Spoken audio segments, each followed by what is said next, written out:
How's it going, YouTube? Coming to you today with another video, and today, guys, what we're going to do is a lot of interactions that I really wish I knew a long time ago. Videos like these are really important to me because it really helps me know that even if there is a new confusing ruling, that there are old rulings that we can look back on and try to compare them to, especially really unique rulings like the ones that I'll be talking about today. Some are going to be pretty obvious to more complex, and we have a mixed bag of like old and new. So I really want to make sure that I covered a lot of bases today because there are so many rulings in the game that just are hard to keep track of. So I wanted to get a nice video today to just kind of put everything in one spot so you can always use this as a reference before a tournament or like a big event, right? I want to stop for a moment and say thank you all so very much because we're honestly on our way to 8K right now, and the channel's just been growing so very much, and I appreciate all of you for being on the ride with me, honestly. So once I hit 8K, I'll actually be giving away a striker core, and that's really cool because, you know, that's really the niche of the channel. That's what I've been playing for a long time. That's my favorite deck in the game. And I really do like it because it has such a high ceiling and it is very complicated to play, but being able to gift that to someone, especially around this time of year, is just honestly so cool because I want more people to be able to experience the deck like I have myself. The first thing that I want to talk about today in this is a general rule for the game, and that's cards stay on the field until the end of the chain. This one's really important. I feel like this one gets kind of like tossed under the rug, but this is still one thing that you have to keep in mind, that after a chain is resolved, that's when all the cards will go to the graveyard, unless something like Droplet will send it to the grave or like a mid-chain MST. Just when the cards are resolving, they have to stay on the field until the end of that chain. The action that I want to talk about today is actually going to be Fusion Destiny's amazing Ash Bait, and what I really love about this card is that it's really different from Red Eyes Fusion. Red Eyes Fusion will actually just lock you out of summoning still, whereas Fusion Destiny, if it doesn't resolve, so like when it gets ashed, then you don't get locked into the harsh conditions of Fusion Destiny. So using this card in a deck like Prank Kids is actually really insane, because if this gets a Ash on it, then you can go ahead and do your full combo. If it resolves, then you still get DPE and you still get your draw 2 in the graveyard for the follow-up. So there's a lot of very cool interactions with the Fusion Destiny because the Prank Kid deck plays so many hand traps anyways that you have the ability to just summon DPE and just kill your opponent because they're not going to be able to play through all the interruptions that you have for them, right? And then you also, on the follow-up turn, get the Dasher effect in the graveyard to summon a Prank Kid if you draw it from your hand, which is just even better. So there's a lot of really cool interactions here that I really think that is important to point out. So I hope that you guys enjoy this one in particular because I see a lot of potential behind it.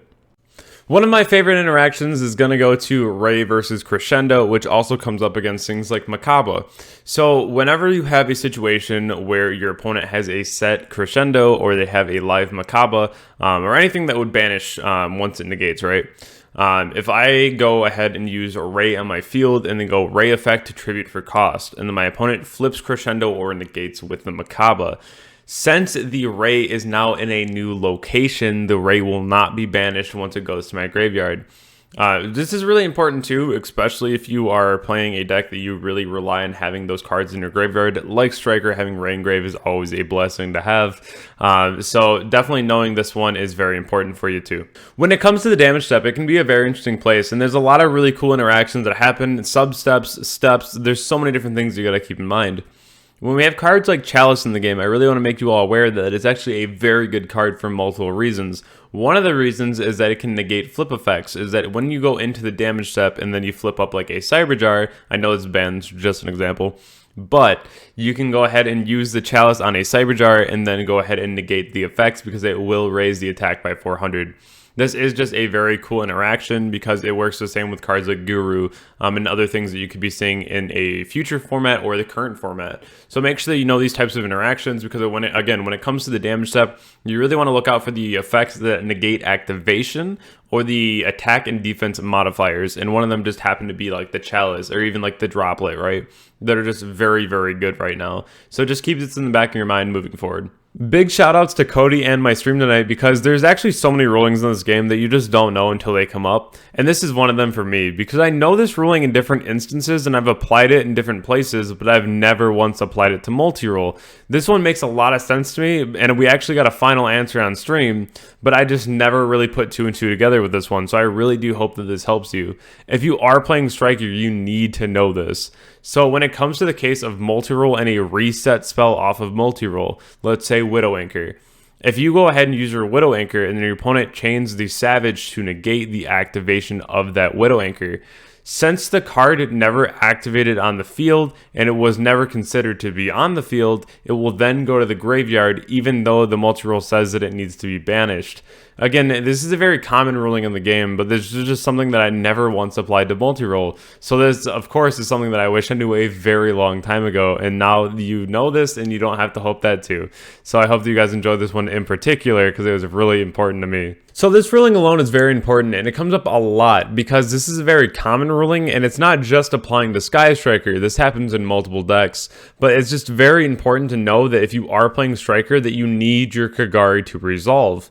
But there are a few instances where it just wouldn't, and you need to know that because if you're trying to play the deck, this is a very important effect to get every turn, and if you can't get that, you get very behind in card advantage. So essentially what we're talking about today is any kind of Rageki based effect. Rageki, Dark Hole, Butler, even a DPE effect. If you guys are unfamiliar with that, it's Destroy Phoenix Enforcer. It's very, very important to know this. So essentially what would happen here is if my opponent activated Rageki, and then I would chain Ray on my field, try to summon my Kagari. By the time that I summon my Kagari, the Rageki is still resolving, and my Kagari cannot activate in the middle of a chain. And when the chain resolves, my Kagari will already be in the grave and miss its window. This is very important because I will not get the Kagari effect this time.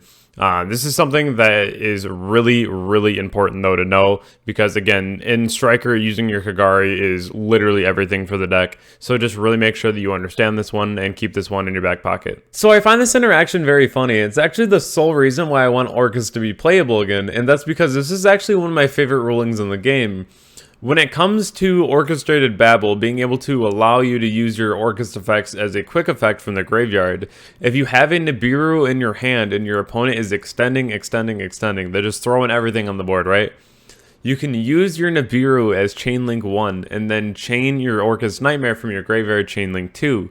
What this will do will lock you into dark monsters, and that's all you can summon. So your Nibiru will try to resolve as much as possible. It will tribute the board, but it will stay in your hand, and you'll get to hold on to your Nibiru for another turn. This is very, very cool, and just allows you so much pressure in the game. This is actually a really cool one that I learned a long time ago, but if Orcust does come relevant again soon, I do want you to know that you are allowed to do this. And for this next one, I actually get a lot of questions behind what affects the player, what affects the card, and so we're actually going to be going over a very cool example here as well. And this is something that's very important to me because it comes up almost every time that I'm dueling, especially when I'm playing talents. So if your opponent has a Hot Red Dragon Archfiend Abyss, what affects the player is whenever you see the text that says you can only use each effect, because it affects the player. If it ever says once per turn like Dragoon's negate effect, then it pertains to the card, and then even if you stole it, you wouldn't be able to use the negate on it. But since it says you can, it affects the player, which is really important to know, because if you ever are taking your turn and they go Hot Red negate, and then you activate Talents and steal the Hot Red, you can then negate a face-up card your opponent controls as well, because you did not use the effect of Archfiend Abyss yet, which is really, really cool, honestly. This comes up for me way too much, so I want to make sure that you were all very aware of this. If you're confused about what affects the player, another similar interaction is with Mystic Mine, because again, your opponent cannot attempt to activate effects or declare an attack because it's affecting the player and not the game state itself. So this is another really big one that a lot of people get confused on. The one that you might be very unaware of if you haven't played back in like Rango format was that we have a card called Xyz's Encore. The only way that we could actually out a Rango Miniad was using Xyz's Encore, because this affects the materials underneath an Xyz. And this is fairly uncommon. I don't think there's many cards in the game right now that actually affect the materials besides Xyz's Encore. So this was the only way that we really could deal with the Rango Miniad.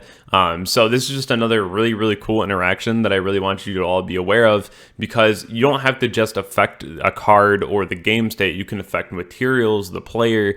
There's other ways to go about it. So the last thing here, big shout out to Zach Polling. This was actually a big thing in the Judge Lounge today. And basically with Droplet, there's a very important interaction that you have to know here on when things are considered to have battled.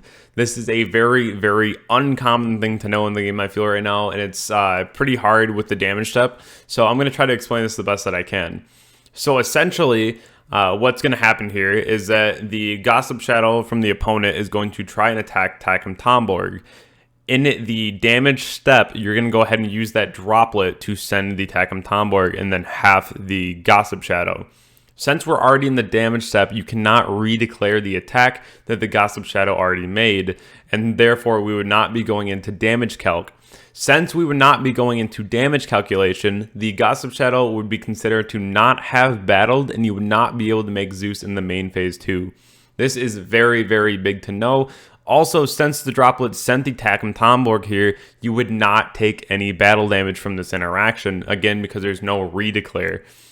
This is something that I feel like is fairly unknown by many, even myself. This was a surprise to me today. I want to give a big shout out to Midnight Dreams on Facebook for making my field center, and then to Cardboard Games for actually being able to print it and put the prismatic on it, and then the nice border as well. Both of you did a fantastic job, and I really do appreciate all the time and work that went into it. My field center is now on sale for $12. If you guys actually want to get a copy of the field center, definitely PM me in Discord. You guys can find my link in the description below. If you do want an autograph on it, definitely let me know if you want it on the front or the back, and then where you want it, just so we can get it as personalized as possible for yourself. But yes, these are actually going to be going on sale now. Just PM me on Discord. I don't have like a website or anything for them, and then I'll be able to send them out as soon as possible. So I do appreciate each and every one of you, because I wouldn't even have a channel or merch without you. So this is the next step, and I'm really excited for it. Thank you. I just want to take a moment and say thank you all so very much for all the support we've been getting on the channel. It's such a ride so far, and I'm really excited to see where it goes. Hitting 10K would be one of the best things I've ever seen, and I'm very excited for it because I just have so many ideas and so many plans for 10K. It's not even funny. If you want to join the community further, you can go ahead and join the Twitter, the Twitch, the Discord. All the links are in the description below. If you are looking for a coaching session on Metafy to really understand your deck better, the meta better, deck building, technical play, feel free to go check out what I have offered on there on my Metafy page down in the description below as well. If you want a customized session, definitely feel free to PM me on Discord and talk about that, because I understand that you might not need the particular session that I'm offering, and we can always look into other routes to go about that. So I hope that everyone has a wonderful day, and I'll catch everyone in the next video. Thank you all so very much.